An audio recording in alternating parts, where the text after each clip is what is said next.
malaki pala ang ating problema sa seguridad. Hindi lang seguridad, pati sa enerhiya sa ating bansa. Kasi inamin na po doon sa public hearing ng Committee on Franchise ni dating ng Transco, dating Pangulo ng Transco na si Attorney Melvin Matibag, na talagang kontrol ng mga taga-China ang operasyon ng enerhiya sa bansa, especially ito pong National Grid Corporation of the Philippines na nagsusupply ng power o kuryente nga po sa iba't ibang lugar sa Luzon, Visayas, Mindanao. Pakinggan po ninyo itong bahagi ng pagtatanong sa Kongreso ni Congressman Jinky Luistro ng Batangas dito kay Attorney Matibag. Dito sa isong ito. Hindi hubidero ito kasi national security. At pwede tayong masabotahe anytime pagka talagang tayo ay hinigpitan o tayo ay, ang tawag dito, pinakailaman talaga ng China. The system. Yung po yung, that's generic, yung parang yun yung tayo, that is supervisory control and data gathering na ginagawa po nila. No?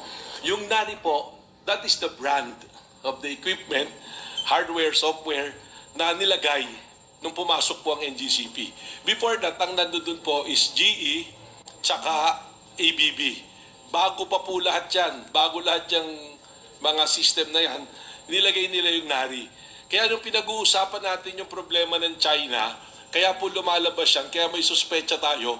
Dahil, kagaya ng explanation ko po, ulitin ko po kanina, ang cellphone natin to iPhone, this is the hardware. But this is run by a software, iOS. Kayo po ba naniniwala na yung nilalagay nyo dyan, hindi nakikita doon nung gumagawa? Knowing that ang NARI is proprietary. May source code po yan. Kanina sinabi, nasa kanila raw yung source code. Parang yung election po, since mag-election, COMELEC, may source code dyan. Nakikita ng COMELEC yan. Alam po yan ng COMELEC. Bakit nilagay yung NARI? Nung tiningnan po namin kung ano yung NARI, is a state-owned company of China na sila provider po ng mga equipment, as intelligence equipment, military po.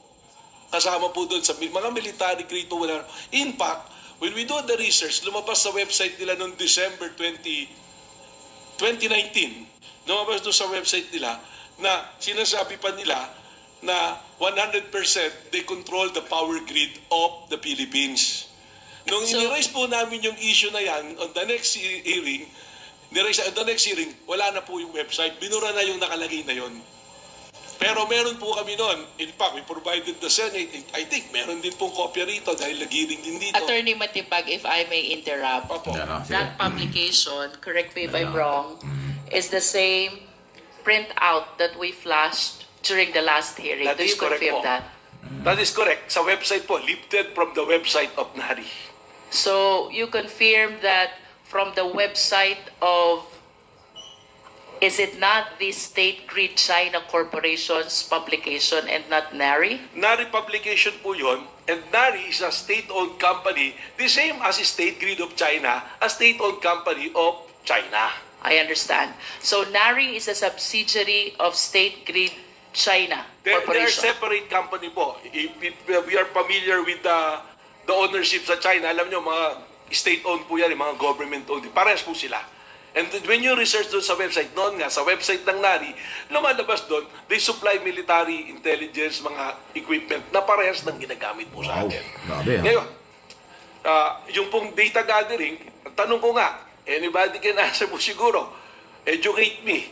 Kayo po ba naniniwala yung cellphone nyo, yung mga nakalagay dyan na data, mga pinapasok nyo dyan, hindi alam nung gumawa nito. Hindi ba pag nalock nga to, pwede ka nga mag-message, sasabi ka nga ron, mabubuksan mo. For the enlightenment of the Filipino people who are watching us, Attorney Matibag, you mentioned about iOS. Opo. No? So, let me borrow your term. Would you confirm if I would say that NARI is similar to being the iOS of SCADA? Tama po, kasi yung hardware and software, parehas pong NARI. I think they can confirm that. Ayun, sinasabi nila, nasa kanila yung source code. Then I go back to go to the next level. Sabi nila may audit. Question, meron po bang cyber audit na naganap? Nandun daw yung NICA. I know that eh. Kaya po sila pumayag dyan. They were ordered the Senate at that time, papasukin, nag-imbestiga, pumasok. Ginawa nila yon, hindi kasama Transco. At by time. Attorney, I appreciate your generosity of information, but Opo. let's do this one at a Okay time po. Sige po. for us to be followed by the viewing Filipino people. Sige This is po. highly technical and even myself Yes, find yes. it really difficult to Mahirap talagang absorb. technical. Let's start with, what does ESCADA stands for? Is the Supervisory Control and Data Acquisition. How about NARI? What does it stand It's for? a brand. It's a brand. Yeah, Parang but it is iPhone. an acronym. What does NARI stands for? NARI. Yan, Wala po sa... Sandali ha, para maintindihan nyo. Si Attorney Melvin Matibag, dating presidente ng Transco. Kaya marami siyang alam tungkol dyan sa isong yan. Ng operasyon ng National Grid Corporation of the Philippines na siyang daanan ng power supply na dinidistribute sa buong Pilipinas. At yung control na pinag-uusapan, pati pala military grade, pati yung military, yung masyadong technical kaya mahirap intindihin. Pati yung galaw natin at saka yung National Grid Corporation ay kontrolado ng China at ng mga negosyanteng Chinese. Kaya parang monitor tayo. Yung source code na tinatawag, namomonitor ng Chinese group, negosyante at ng gobyerno nila na merong control sa National Grid Corporation of the Philippines ang galawan ng Pilipinas sa power supply, kuryente nga po yan, at iba pa. So nakakabahala ito. At nangyari daw po ito nung nakaraang gobyerno. Kasi si Matibag, dating Pangulo ng Transco during the time, Duterte administration. Kaya yan, maraming alam na sinasabi ngayon. Bay, nakakabahala ito. Alam nyo, masyadong technical, mahirap unawain, pero ang atin ho dito, ay pinaparating ko sa inyo sa Luzon, Visayas, Mindanao, sa aking mga subscribers at viewers, yung mga nangyayari. Nakakabahala itong pinasok. Nakakabahala itong nangyaring ito. Bakit kinonsinti?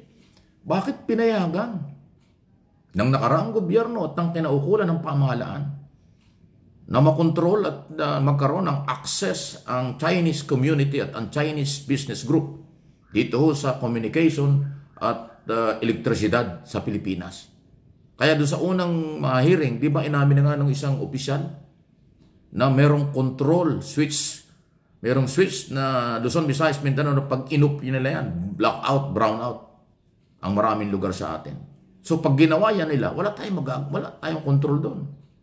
So again, kapabayaan ng mga dating opisyal, kapabayaan ng nakaraang gobyerno ito. Bakit pinayagan? Ano ito? Panibagong problema po ito, ha? Isipin mo kung isabotahe tayo, bigyan tayo ng malawakang brownout dahil kontrol nila sila nagsusupply, o di bagsak ang ekonomiya natin. Huwag naman sana. Alam naman natin nanghihimasok sila sa atin. Inaagawan tayo sa West Philippines kung tayo i-brownout tapos tayo agawan ng ating mga teritoryo, anong laban natin kung madilim? Anong laban natin kung monitor nila ang galaw ng ating gobyerno, intelligence community at ang ating Philippine military? Matindi po ito, ha? Huwag natin ibaliwala. Salamat at ang Committee on Franchise ng Kongreso ay nag-imbestiga tungkol dito at lumalabas na. At yung mga dating opisyal ng gobyerno ang siyang nag-i-expose. Siya yung nagsasabi ng nakakabahalang sitwasyon na mga kinukonfirm nila ang katotohanan at pwedeng nangyayari at mangyayari. Wow! Ano yan? Ang lupit, ha? Mahaba ho kasi yung talakayan at pag-uusap na yan. So, kung ating paparinig sa inyo, masyadong mahaba nga. So, inuulit ko, question and answer na ginawa kay Attorney Melvin Matibag, dating Transco President. Masyadong technical pero marami siyang alam Please like, share. Pakishare po ninyo. Paki-like po ninyo ito. I-forward po ninyo sa ating mga kababayang kapwa Pilipino para malaman nyo kung anong nangyayari. Nang huwag tayo magulat pagdating ng araw na tayo sinabotahin ng China at ng Chinese community na mga businessman dahil kanila palang control na ang pag-supply, yung kurente o power sa Pilipinas. Delikado ito. Matindi talaga yung mga nakaraang opisyal. Parang may pagtataksil talaga, ha?